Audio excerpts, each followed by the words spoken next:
Okay guys and girls, part 2 of the classic Awaken Brave rant.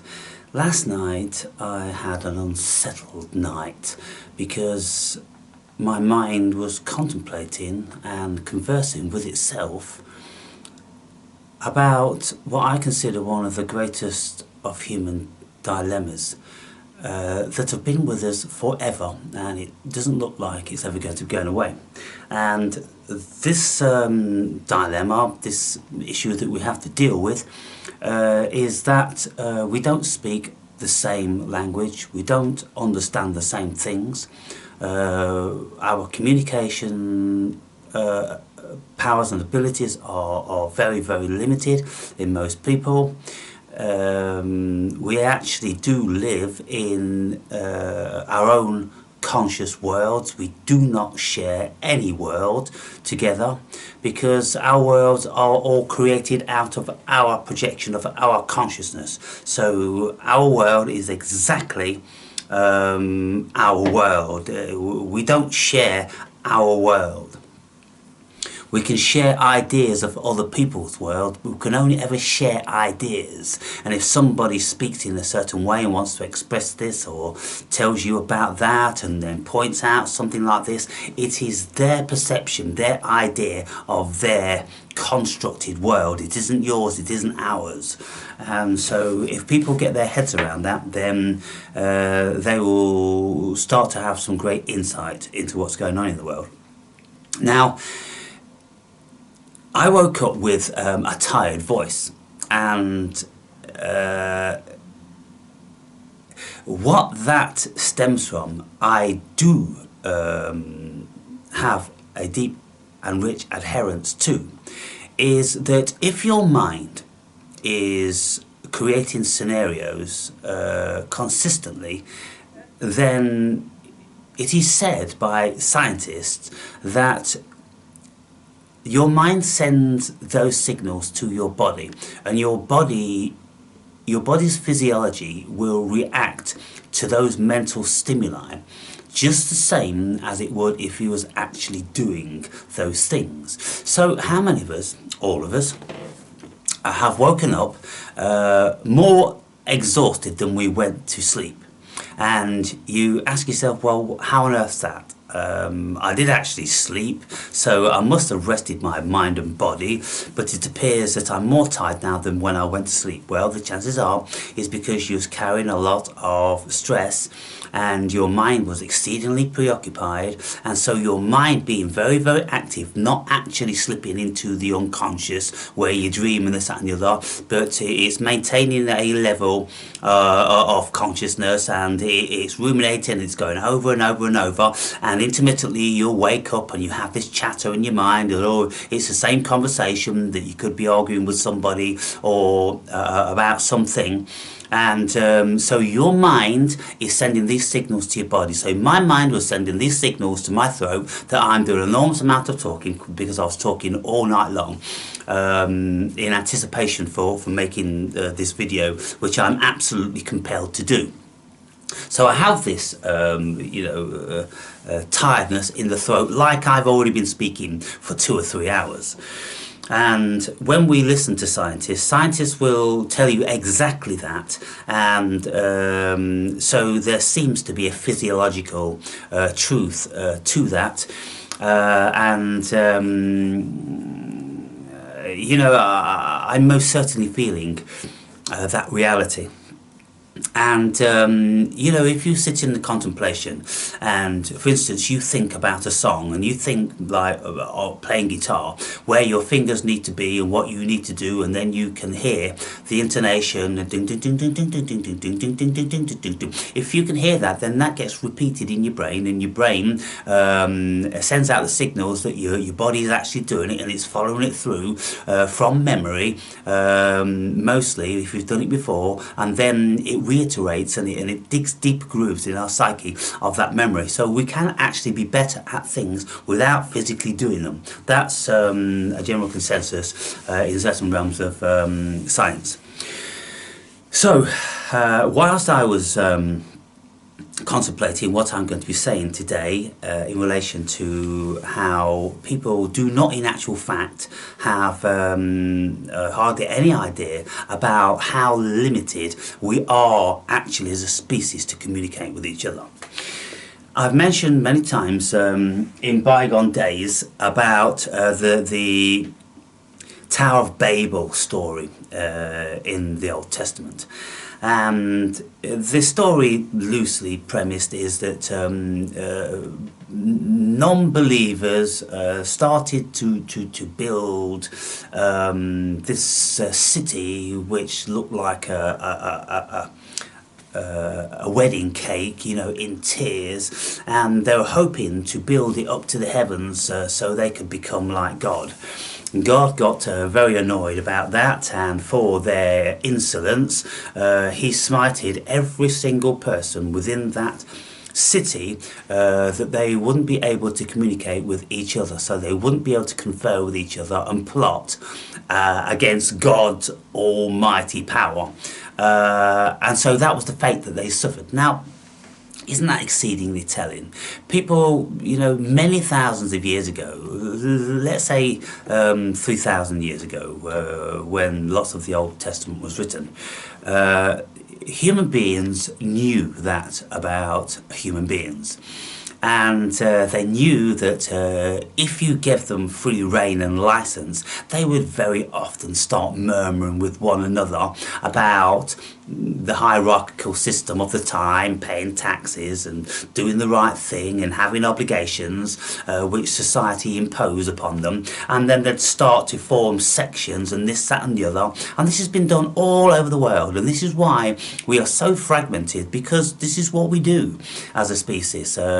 We just do not live in the same world. We have our own ideologies, our own ideas, and sometimes it may appear that we can share ideas with people quite strongly, but very, very quickly you will discover what happens is when you have, let's say, a cult, a religion, let's just say Judaism, which then fractured into Christianity, and then fractured into a whole myriad of other versions and varieties of Christianity, with all the different churches that you got, and some believe in the resurrection, some don't, and some believe in this and some don't, and you know, some believe that, you know, you should do the Holy Communion and some don't, and you know, some believe in the Father, Son and the Holy Ghost, the Trinity, and some don't. And so you've got all this, and so you can see, even under the auspice of God's benevolence and desire for human beings to know Him and to love Him and to worship Him,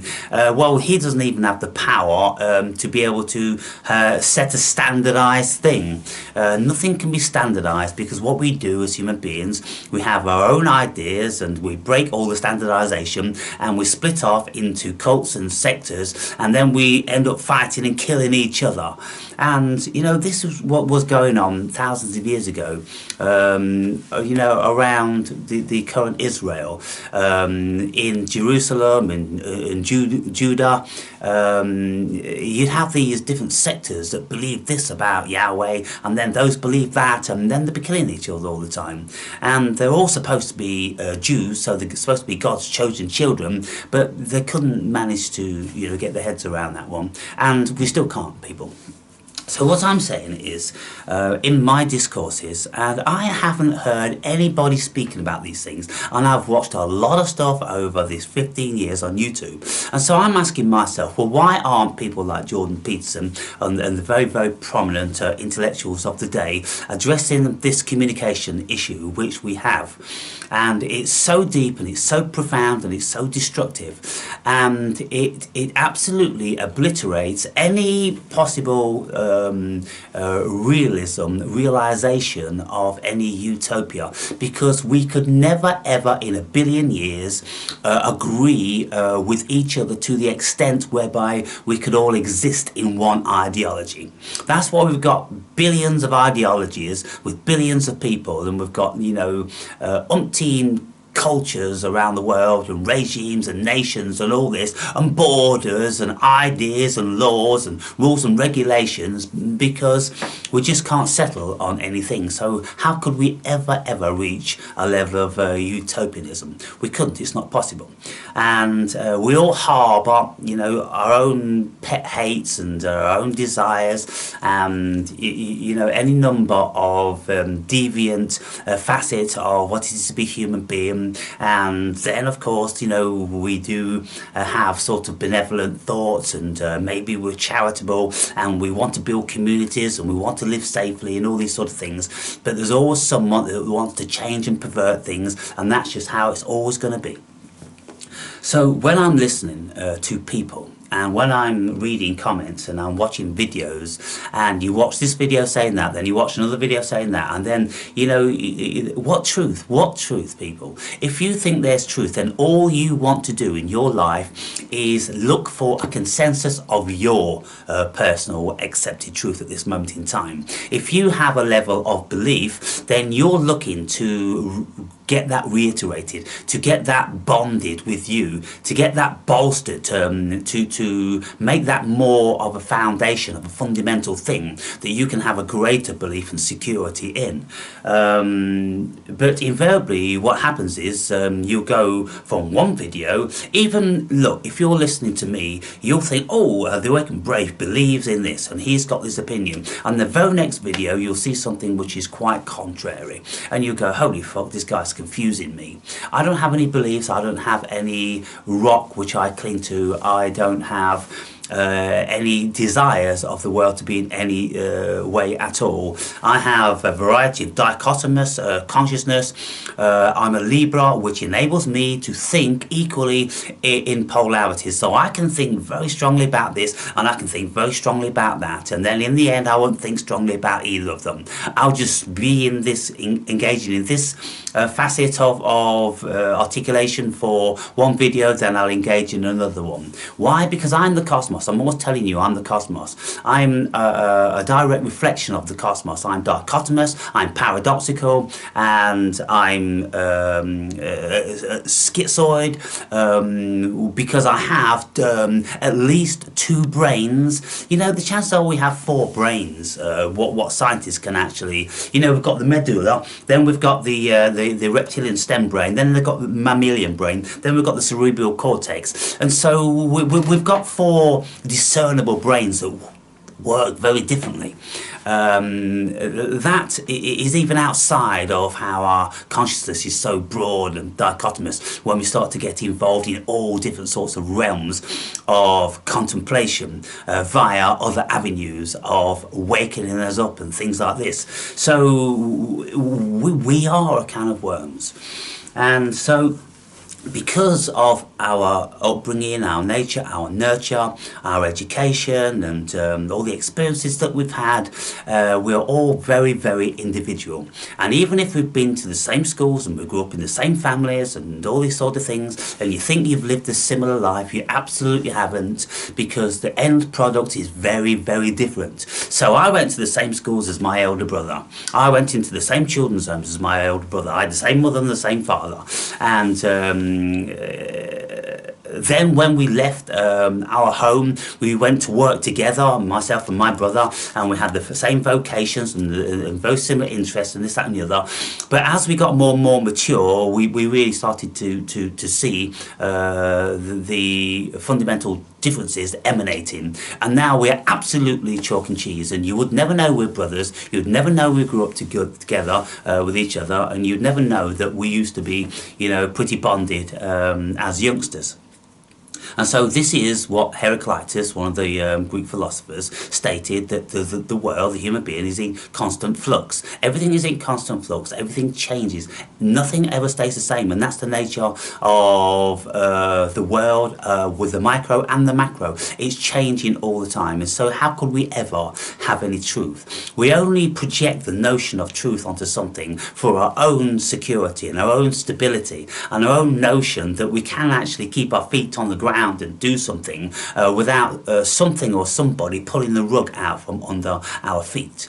you see, and of course that happens. You know, we've got Biden in the administration for 4 years, and then all of a sudden Trump comes along and pulls that rug out from underneath the Democrats' feet, and they're all falling over, and they can't get their foot in, and they're all in a fucking mess, and they don't know what the fuck happened to them, because they expected with every vessel in their bodies that they would be continuing for another 4 years. What a massive shock to the psyche of the American people.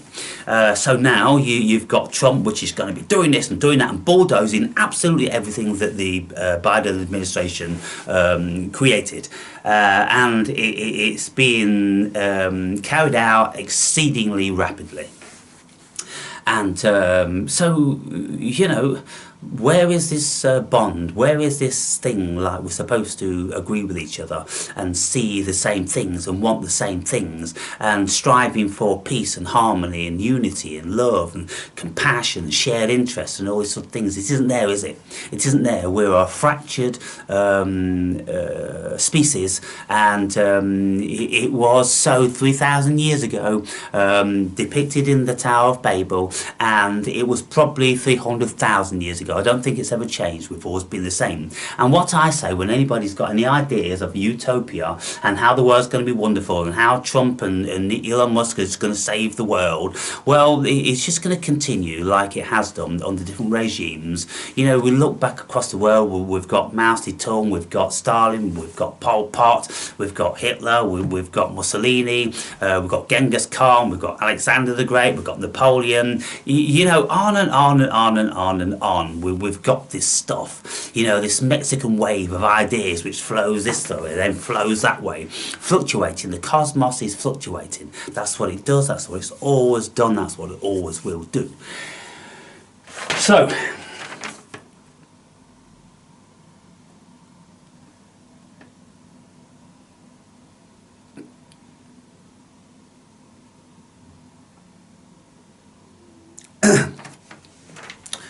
the difficulty trying to,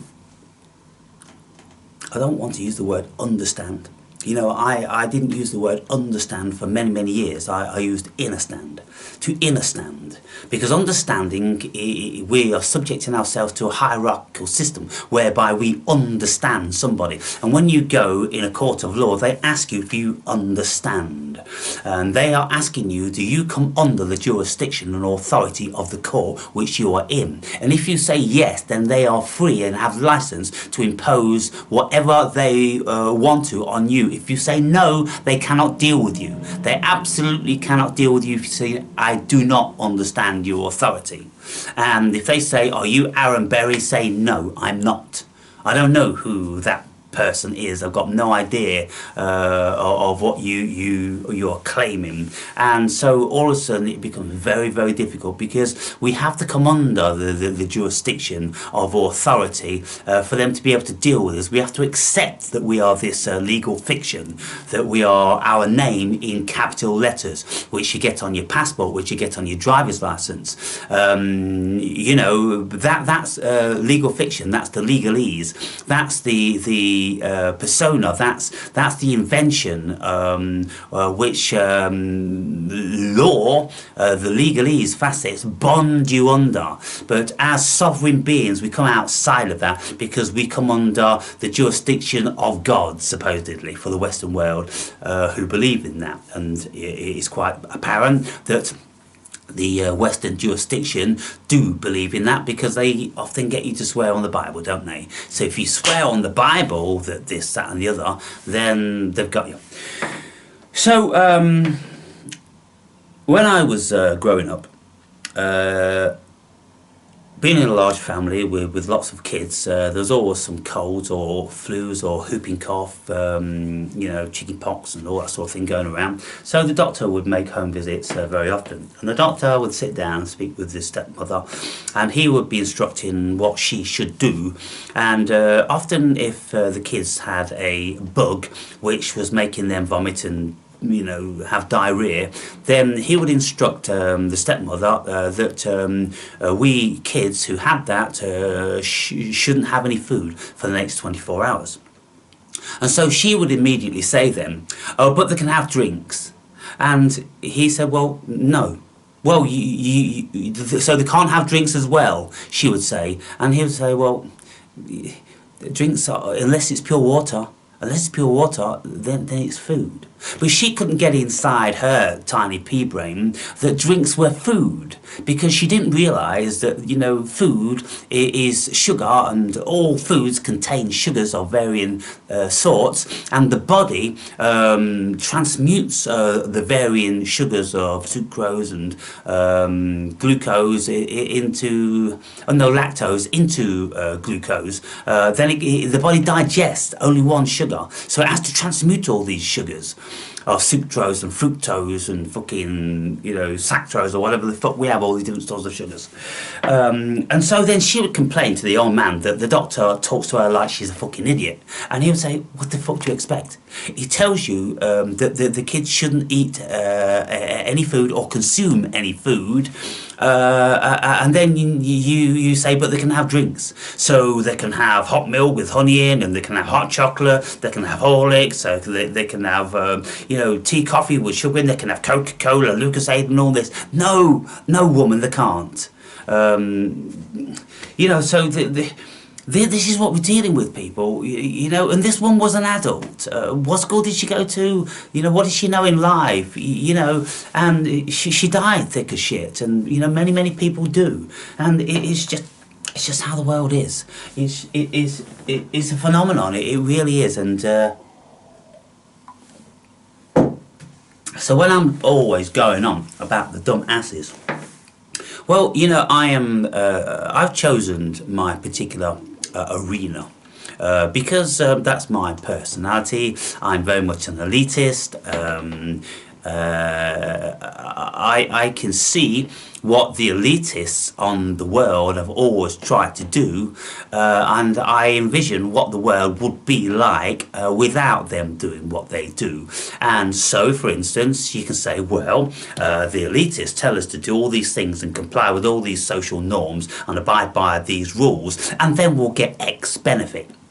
Like safe streets, clean streets, efficient towns and cities, this, that and the other. That's the cost we pay for our submission to the requests and laws that are imposed upon us. If you don't want that, then go and live in Africa, go and live in the outback in India, and you won't get any of that. What will you get? You'll get the wild fucking West. Well, you wouldn't want that either, would you? So that's why I'm saying to people, shut the fuck up and just realise your place. When they're doing this and they're doing that and this, that and the other, what the fuck are you doing? You're just dumb as fuck. You're just accepting this, that and the other. You're not doing your homework. You're not doing study. You're not educating yourself, and yet you think that the world revolves around you, and you have all these rights which you fucking invent for yourself, and you know, all that stuff. People are going to be doing this, that and the other. They are going to be chipping the human being. You know, most people will think Elon Musk is such a wonderful truth seeker, and he's fighting for you and this, that and the other, well, whilst every day he's putting fucking new satellites up around the globe, and there's already fucking thousands that he's put up apparently, and these are, you know, creating this web around the world where they're going to be monitoring every single thing we do. And he's also got this company which wants to put chips in brains. So what part of what Elon Musk is doing do you think is benevolent for the human being? And what he said, you know, some years ago now is that, well, we've created a monster with AI, and we need to be very careful. In actual fact, I don't even think there's any going back now. There's not. Of course there's not, because there's too many other countries around the world which are going to do it, and so everyone's got to do it. And that's the whole premise with Trump and his administration. It's they've got to go full steam ahead with this AI because they know China are going full steam ahead, and they don't want to be under the auspice and jurisdiction of a communist nation. And so they are pushing full steam ahead, and Trump's brought Elon Musk on, and so he's going to be funding this Neuralink company and going to be working out how we can chip the human being, how we can get them controlled, and already maybe with the chemtrails, all the nanoparticles in that, and then with squirty shit nanoparticles in that, nanobots, and so they're already going through our veins and in our brains and everything, and so won't be too long before there'll be enough of them to be able to be picked picked up the signals from the cloud, and then we'll all be fucking happy as Larry, like people in Aldous Huxley's Brave New World. People in Aldous Huxley's Brave New World were all very, very happy because they were supposed to be on this drug called Soma. And Soma, of course, stems back from ancient times. In lots of places in the world, Soma was a thing, and nobody ever knew what Soma was, but they speculated a great deal about what it was. But in Aldous Huxley's Brave New World, it was something that just chilled everybody the fuck out and just get them to accept everything and just get along with everybody. And it sounds to me like it was like Prozac, that sort of thing. It just put everybody in like, oh, fucking peace and love, man. And everybody could have sex with everybody, and nobody got jealous, and nobody owned anybody, nobody got married, and nobody had any children, because children were born out of pods and they were nannied by the state, and then when they were of an age they were introduced, and there was no old people because they got rid of the old people. You know, the people in the Aldous Huxley's Brave New World only lived up to be about 30 before they disappeared. Or where did they fucking go? You know, and so one day, some of you remember if you've seen the movie, the people, the protagonists, I suppose, or the stars in the fucking book, go into a place where they discover old people. It's kind of like, oh my god, what are these monsters? Look how horrible they look. And someone says, well, that's an old person. And that's what the world will be full of, these disgusting, vile to look at sort of creatures that turn your stomach, an absolute shock and a horror, if you allow that to happen. So that's why A Brave New World didn't allow that to happen, took that stuff away. So the things I say, people, you know, you think maybe that, you know, there's some evil running through my veins, but, you know, it's all been said before. You know, on all continents around the world, you know, people have always had these ideas and these utopian visions and this, that and the other, and it's still going on today because Bill Gates is a what do they call them? Eugenicist, and his father was a eugenicist, and they're very much into, you know, this thing and changing the DNA of the human being and creating this and creating that. Of course they are, because they look at the human being and they go, well, look, they've got so many fucked up traits. They're so stupid. They don't know what they're fucking doing. They're so dependable. Goodness me, we can't keep letting them breed and breed and breed and breed and breed, and you've got all this autism and all these fucking mongoloids and all these invalids and all this. What's going to become of the world? Somebody has to take a management over that, people, and that's what people like Bill Gates and Soros and all the rest of these gazillionaires, and most of them that you don't even know who they are, the overlords of Davos and places like that. Well, they've got all that under control, and they're going to be having to be doing something with it, because it can't go on forever. We can't have, you know, at the fundamental level of the human race, this pervasive sickness and agedness and dependency on all the resources and everything like that, because it's just going to be like the aged are just going to live longer and longer, and more sick people are going to be, you know, cared for, so they live longer. So you've got all these healthy, able-bodied people catering for this fucking cesspool of festering pus. At the end of the day, which is just not conducive in any shape or form to the well-being of the species. And so somebody has to take control over that. So I speak about things like that, and I go, well, fucking bring on euthanasia. And it's not like I've just picked that out my fucking arse, because countries are actually doing that. States on the world are actually implementing that now. And so call them devils and call them evil, or you can call them visionary, you can call them daddy, because somebody's got to do it.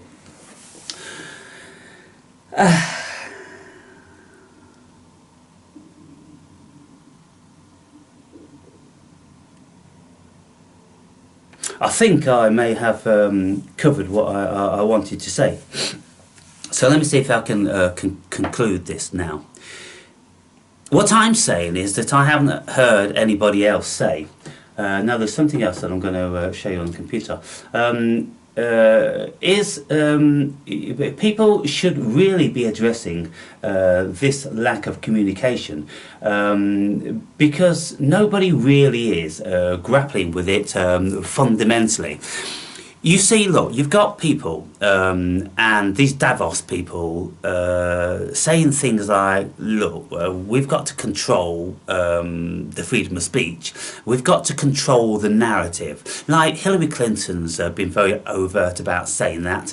And then there was another member of Congress on the Democratic side,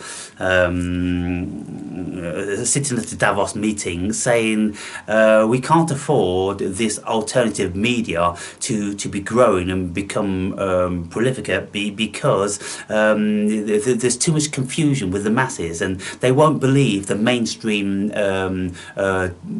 narrative. They won't believe the government narrative because there's too many people crying wolf and saying that that's not true, and they're conspiracies and they're lizards and all this. And you know, these people, they are very correct in what they're saying and trying to do. What they're doing is they're looking at the human being and they're looking at the world and they're going, for fuck's sake, what are we going to do with this? You know, it's just conspiracy theory after conspiracy theory after conspiracy theory. But then, of course, there are actual conspiracies going on all over the world, and they are doing them, but they don't want us to talk about them. You know, whatever they're doing, they may consider that they're doing it out of their benevolence because they know better and they're more educated and this, that and the other. And, you know, this is why in one of my conversations with Ziggy, I was saying that, you know, Bill Gates, you know, I don't think he's acting anything like as evil as most people on the lower rungs of the ladder of society think, because they don't understand where he's coming from mentally. I'm pretty sure that those people, with all of their ideas of philanthropy and what they're going to do to save humanity, and, you know, they've worked out there's going to be lots of them that need to be culled. So population does need to be taken down. It's just inevitable. It's a benevolent thing for the people that survive. It's not a benevolent thing that get culled, is it? You know, but, you know, who cares when we cull rabbits, when we cull deer, you know, when we cull all different sorts of animals that are just becoming too prolific? Then it's kind of like, well, you cull a good number of them to give rise to the health of the ones that remain. And at the end of the day, they're just one same species, so does it really matter? We can't get down to the individual. Oh, that's cruel to that individual. We have to take executive actions, and we have to go, well, look, rabbits is rabbits, and you know, if there's trillions and trillions of them, they're affecting other wildlife, flora and fauna, this and the other, so 3/4 of them have to go. And so then they introduce something, and you know, then, you know, a certain culling will take place. And so the human being's no different, people. It really isn't any different. Human beings have to look at the human being and work out where the fuck the world's going to go with finite resources, finite land, and all this sort of thing. And then, you know, with the intellect problem and the lack of communication, it appears that, you know, even 300,000 years down the line of the evolution of the human being, that we're so dichotomous. We've got Russia thinks like this, we've got China thinks like that, we've got Iran thinks like that, we've got fucking Iraq thinks like that, we've got America thinks like this, we've got England thinks like that, we've got France thinks like that. Everybody's just thinking different and want different things, and we're all pushing and pulling and, you know, arguing with each other, and it's just a fucking... it's a disaster, really, isn't it? But, you know, ultimately, you know, things are going to be driving forward in one shape or form. You see, consciousness, let's just say creation, evolution, it keeps throwing out mutations, apparently, and some mutations stick and most of them don't. Well, in time, there'll be a mutation that sticks, which takes humanity further forward into a more civil, a more conducive to longevity way of life. Eventually, hopefully, humanity will eradicate wars and eradicate all the fucking differences that we have. And how they're going to do this? Well, they're going to need to program the brain of the human being. They're going to need to standardize the human being, because what the human being's done, it's standardized everything all over the world. It's standardized roads, it's standardized driving, it's standardized railway size tracks, it's standardized the thread on a screw, it's standardized nuts and fucking bolts, it's standardized fucking computers, you know, with Apple and fucking Microsoft. It's standardising everything. It has to standardise things, otherwise it won't survive, because everybody will be doing their own thing and it'll be chaos. So the fact of it is, people, as humanity grows, the whole world has to be absolutely standardised, and everything has to be monitored.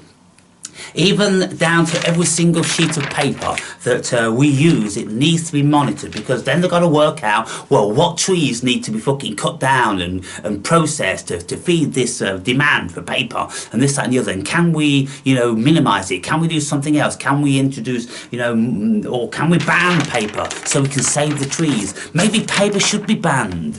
And then, oh, you're banning my paper, you're banning my books. Well, you know, do you want fucking forests and trees on the world? I do. And if someone says to me, well, you know, could you do without the paper and keep the trees? And I go, well, if it's such a fucking problem, yeah, I can. So we're all going to have to make compromises, people, with many, many things. And so, but this level of communication, because we all live in our own individuated worlds, but we think we live in one world. That's, you know, a major thing that somebody's got to address at some stage. They've got to tell the people, actually, people, we don't actually live in one fucking physical world, because apparently we're not physical. And consciousness is very, very curious, and we don't actually know anything about it, but we all seem to have it, and we have our own consciousness. And it's all different from everybody else's, and we just do not share anybody else's consciousness. This is why it's really, really difficult to share another person's viewpoint, because we can't look into their minds. We don't know what they're really thinking. And if you've got, you know, 10 people on a board of directors, and they go here about something, and then you don't really know what they're going here about. You don't know what their interior or motive is. You don't know if they're voting because they want the company to go this way, or they want to eradicate this or that. But you think there's a consensus because they've all gone here to a certain movement. But then what you'll find is that the company fractures again into two halves, and then one half go here, the other one go nay, and all this. And you go, well, where are we on anything? You know, we're not. This is why governments, you know, need a constant turnover of people, because the ideas change, and you know, some are radical and some are, you know, very liberal, and in the end we're trying to work this shit out. But every one of you've got your own projection of your own world, and all of your own biases and certain ideology and belief systems and false information that you think you know, that you've been told, and you know, you think the world's solid and this, that and the other. The world isn't anything like the vast majority of the people think it is. It is really, really, really bizarre. And when you start to get down into the true nature of things, we are absolutely shocked. Like with the advent of quantum mechanics, you know, in the early 1900s, it shocked the world, and we're still not over it. We can't make head or tail of that, because we realise that there is no physical matter. What the fuck? And then when we, you know, try to see, well, what do we really know? And the best scientists on the planet say, well, we kind of have an idea about 4% of what the cosmos consists of. 4%. So there's 96% that you haven't got a fucking clue about. Yes. So what could we really say we knew then? Because if you look at your knowledge and you go, well, we can only really remotely even rely on 4% of what we think and say and do. Because the rest of it is just, it comes from the fucking ether. It comes out of our collective unconscious. It comes from the akasha. We don't know what we're saying. We don't know where our thoughts come from. And we don't know what we're going to do next. But we think we do. We like to think we do. We like to think we're in control. But we're absolutely not. Wow, wow, wow, wow, people. So, finally, here, I've been listening to a string of what Jordan Peterson has said. Now, this video says, to see someone's true character, notice 5 things. Jordan Peterson, best motivational speech. But it's not Jordan Peterson that's orating this. So just listen to what it says here. This intricate dance we call life, we are often surrounded by the masks people wear, the curated personas, the polished veneers. But if you truly wish to understand someone, To pierce through the illusion and see their true character, you must observe carefully. Not casually, not passively, but with intent, precision, and a willingness to confront uncomfortable truths. Hang on, Today, let me just put this down to normal speed. They are distilled from the profound patterns of human behavior, patterns as old as civilization itself. To truly understand someone's character, I'll put it down to observing 1.25. how they treat those who can do nothing for them is one of the most revealing metrics. This idea... So to truly observe a person's character, right? This is very, very poignant. And this, you see, look, people, what's going on with AI, with the algorithms and everything, they are feeding me the things I say in my videos.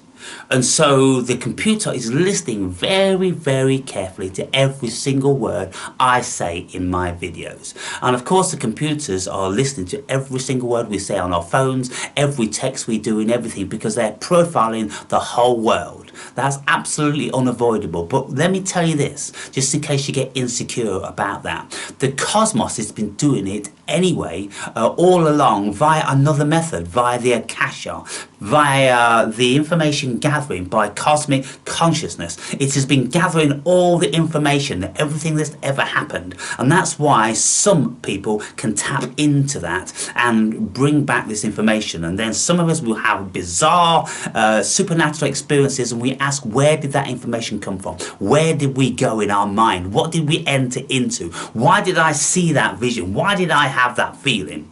Absolutely phenomenal. So the cosmos has already been doing it, but what's happened now is human beings have learned to do it in another way, which is the artificial way. So instead of only having the Akasha all around us, where we with our higher states of consciousness can tap into via meditation and the stillness of our minds, now what they've done is you don't need to have meditation, you just need to have Wi-Fi all around and a device, and you've got it that way, you see. So we don't need to use our brains or consciousness anymore.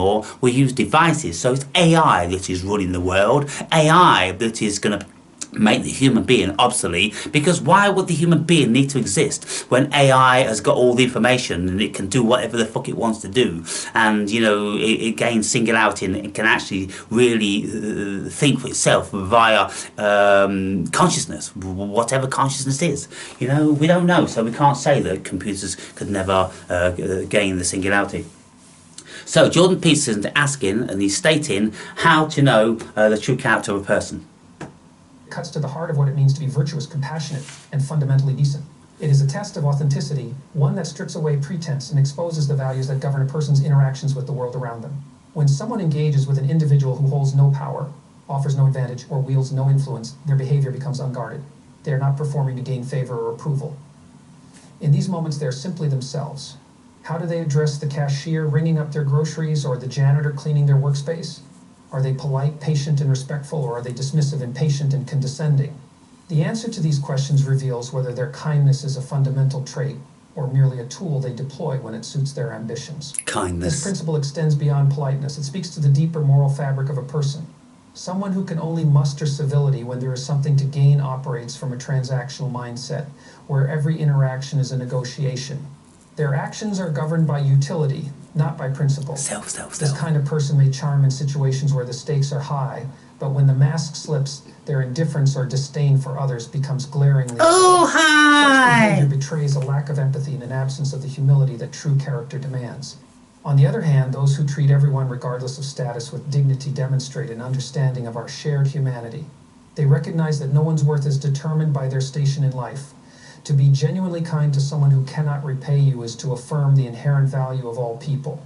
It is a reflection of a worldview that values fairness, respect, and compassion over personal. Now, what I will say, and I've told you many, many times, what you see me delivering my videos is very, very dichotomous to actually how I live my life. As to why I do that, it runs very, very deep, it is very, very complex, it's very, very profound, and probably ultimately unfathomable. But when I'm engaging in everyday circumstances, I am always super engaging. I'm always the one that instigates a conversation, and I engage people, and I'm polite with them, and we have a laugh, and I'm a funny guy, and they all love Aaron, they all love the Awakened Brave, everywhere I go, every shop I go to. Unless, of course, like, the odd idiot in the gym when, they can't deal with somebody like me because they're just too insecure and they can't express themselves and they can't feel comfortable about revealing anything because they're so terrified that if I should know something about them, what do you actually do? You live with your mother. You're gay. Oh, okay. Then so all these things that people hide, and so there's the odd one that really shrinks away from a bright light like myself because they find it vastly overwhelming and they're terrified of it. But all my life, all around the world, I've always been very, very congenial. And people have always benefited in some shape or form with me listening to them. I'm a great listener, with me engaging with them, imparting some information, doing them favours, giving them money, all kindies and this, that and the other. That's what I've always done all over the world. I have never purposely gone out to upset anybody. I've never dismissed anybody. I'm never haughty and arrogant to the lowly echelons of life, people that work in shops or fucking road sweeps or this, that and the other. It never happens. And yet I will call for the culling, and I will say the only purpose of that Indian guy that works in that shop over the road is to keep that fucking shop open for me. That's his purpose in life. And some people will find that shocking and demeaning and perplexing and this, that and the other. But you see, because I am the cosmos, I can think in all these ways, and I can think from different levels of reality. And when I'm speaking with people, then I'm exercising compassion and understanding and care and civility and sociality and all these sort of things that we'd expect that we would do in a utopia. But when I turn my back, I go, oh, I wish I could strike him down with a meteorite, because what value does he have to the cosmos? What value do many people have to the cosmos? It's like stepping on a beetle or an ant or a spider. You say to yourself, what value do they have to the cosmos? Well, it's a life form. The cosmos created it, so there has to be some value to it somewhere. But if we're not recognising it, it's just because we don't want to recognise it, and we don't want to give it that cosmic relevance. And so all life is super, super duper. Well, you see, if we operated under the auspice of all life is super, super duper, then we would be fucking very, very careful every step we trod. Particularly when we were walking in grass and walking in the forest and things like that. It's like the Jains, the Jains, their religion. They don't even want to tread on an ant. That's how, far they've gone. But how restrictive is that? And so what I do is I come back from varying levels of restriction, and I look around the world and I go, well, look, I don't think there's too much value to the vast majority of them, to be fair, other than to pave our streets, to sweep our streets, to serve us in shops and things like that. So it's a bit like ants in a colony, it's like bees in a hive. On the whole, there's a purpose for everybody in these sweatshops, in these shanty towns in India and Africa, where everybody's working on this little thing. You think that their pathetic little lives aren't worth anything. But their pathetic little lives create the components to this camera and this computer and this, that and the other. So I understand that and I get that. And, I appreciate the genius of the cosmos.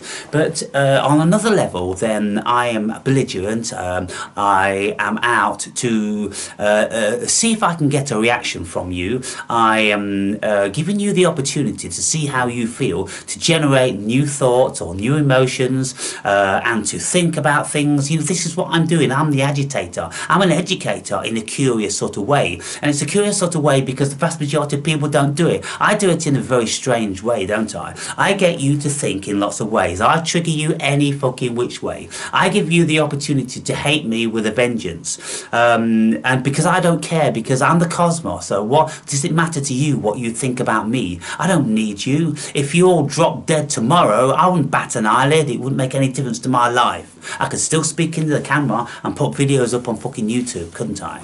And so with you, with your fictions of names and your fictions of thumbs, you're not real to me. You're just photos and you're just data. That's all you are. And so you all could be AI as far as I'm concerned. The only time any of you ever become real to me is if I actually speak with you and engage with you.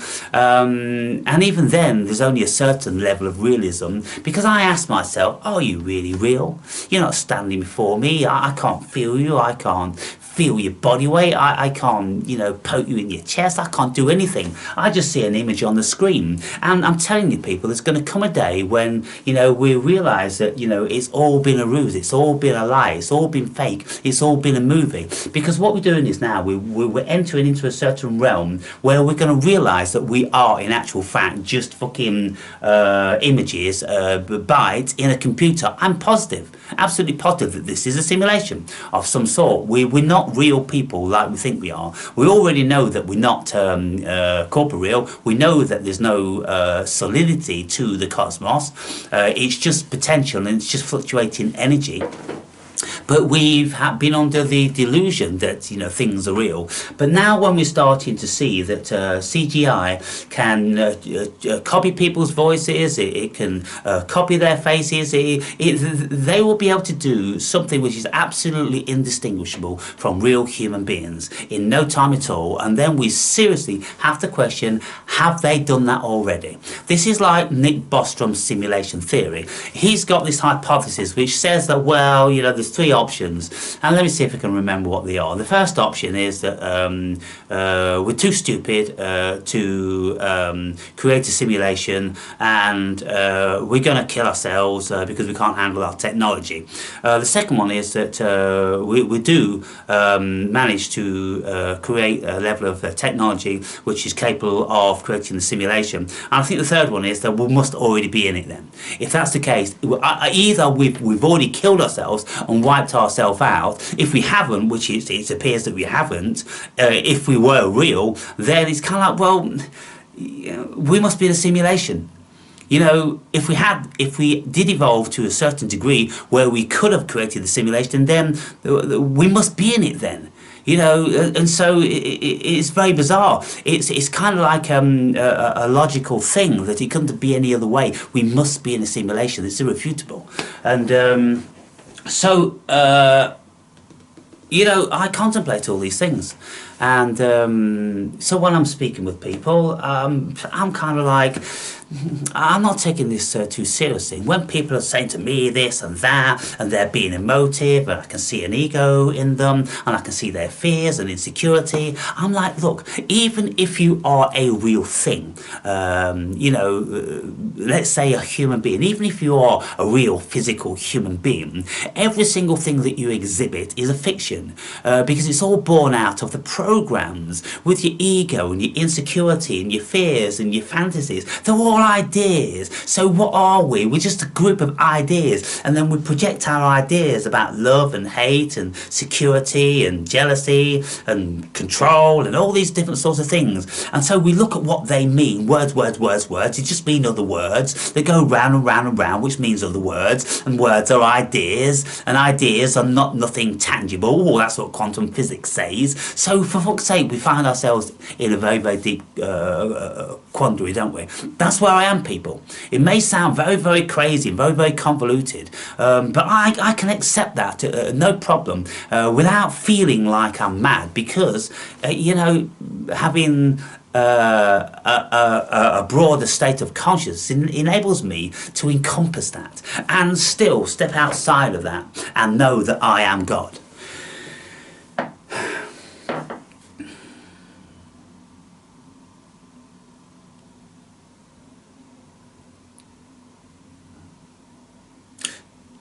It's a movie, people. It's a movie. You see, when we watch a movie, when we go to see the movie, we say to ourselves, we're going to see a movie. And it's just fiction. And we know it's fiction. But when we sit before the big screen and we get involved in it, and all this sort of stuff, we very, very quickly forget about the fiction. and we think it's a reality. And our body acts as if it's a reality.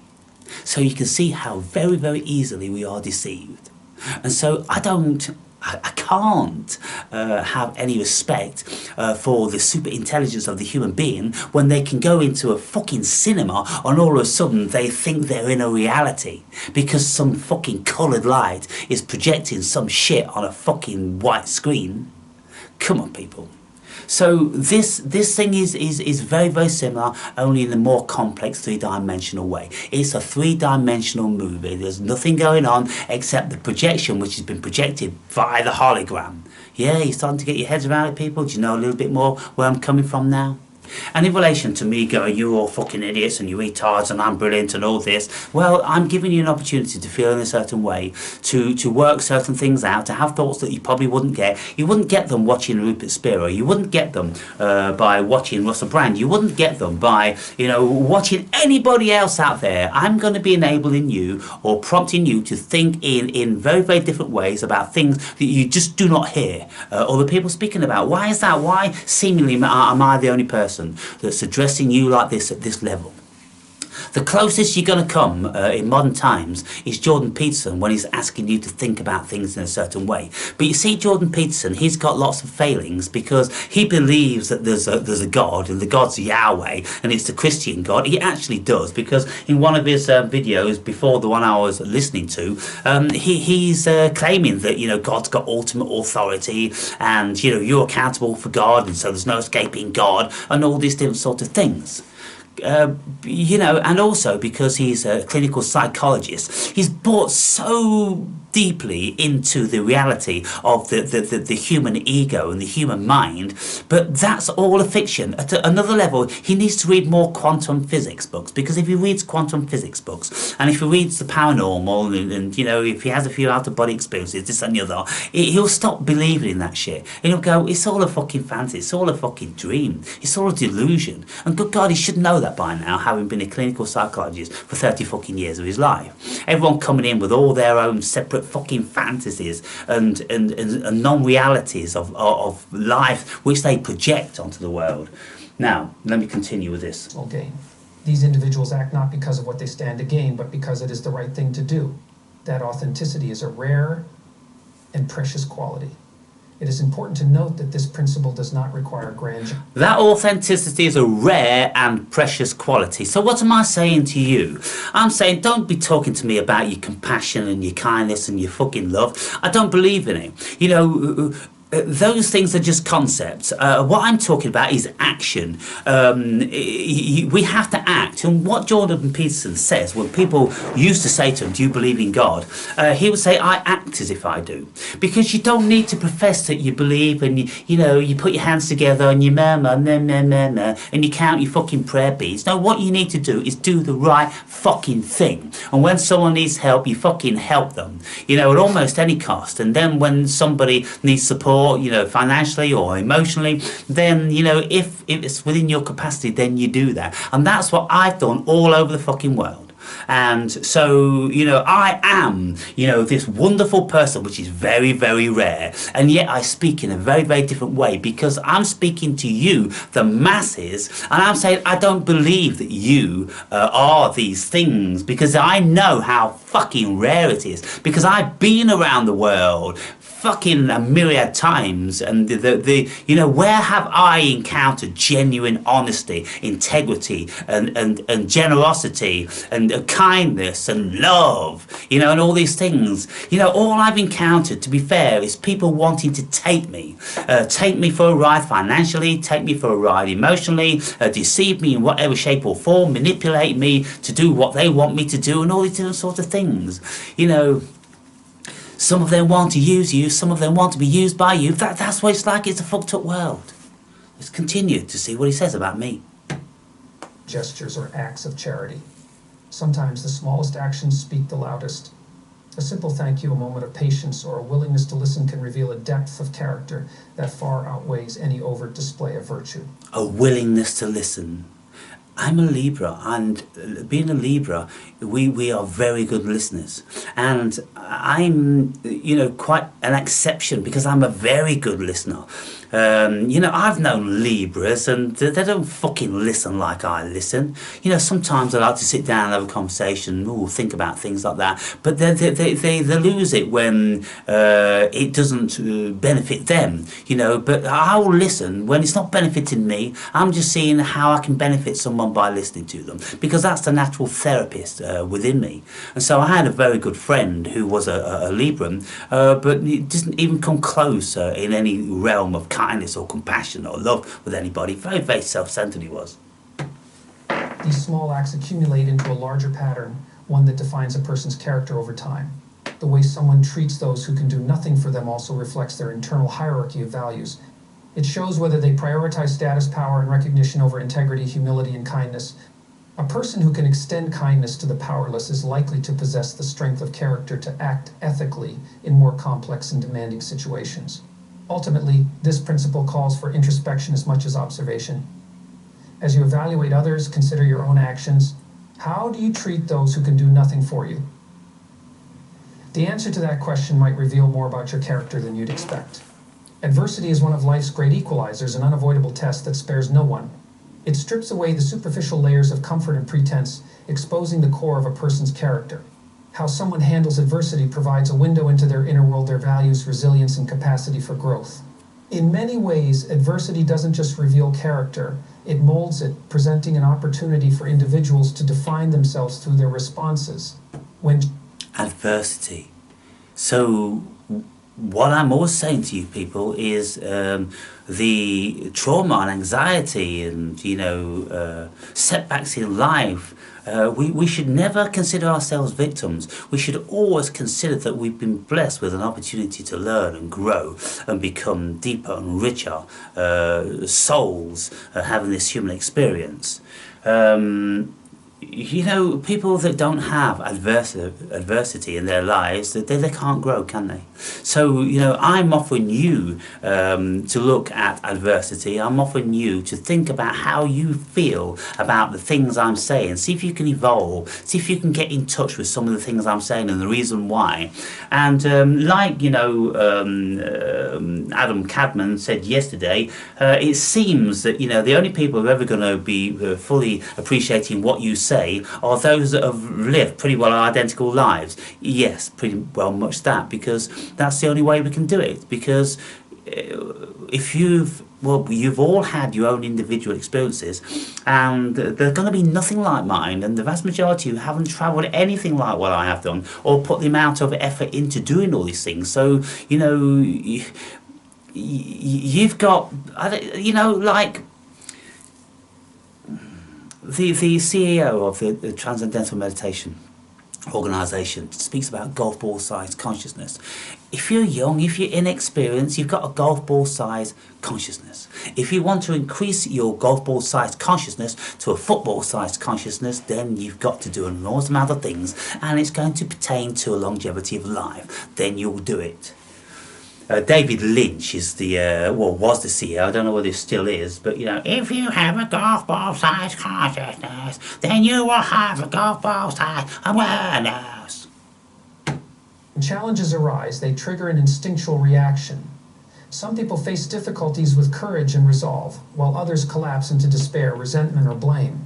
Those who confront adversity head-on demonstrate a fundamental strength of character. They accept that suffering and difficulty are inherent to life and refuse to be consumed by them. These individuals don't deny their pain or struggles, but instead use them as a catalyst for growth.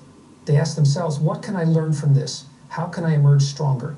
In contrast, some people respond to adversity by avoiding responsibility. They externalize their struggles, blaming others or their circumstances for their misfortune. While this reaction may provide temporary relief from accountability, it ultimately undermines their ability to grow. By failing to take ownership of their situation, they deny themselves the chance to transform hardship into strength. This lack of accountability reveals a fragile character, one that is more... Yeah, so what I'm always saying, we have to transmute any negative experiences, which potentially we could consider as such, into positive. And as I've said, I don't have a negative disposition. I don't have a my glass is half empty thing. I have my glass is full, because I've even gone one step further than is the glass half empty or half full. No, I put another one on top of that, and I say that it couldn't be half anything. It has to be full of something, whether it's full of a fluid or whether it's full of air. Also, if it's half air, it's half water, it's full of something. That's my philosophy. So I can't be categorized and pigeonholed into that level of philosophy whereby I've only got two choices. No, because my mind thinks of another choice, and I go, fuck you with those choices. I'm thinking of another one. I'm thinking of my own. And so my world is always full, and it's full of potential. It's the cosmos. It's full of probability. You see, people, you see where I'm coming from? You know what I'm telling you? I'm the cosmos all the time. Let's listen to a little bit more. Concerned with maintaining a victim narrative than finding solutions. Adversity also reveals a person's true priorities. In times of crisis, when resources are scarce, be they emotional, financial, or physical choices become clearer.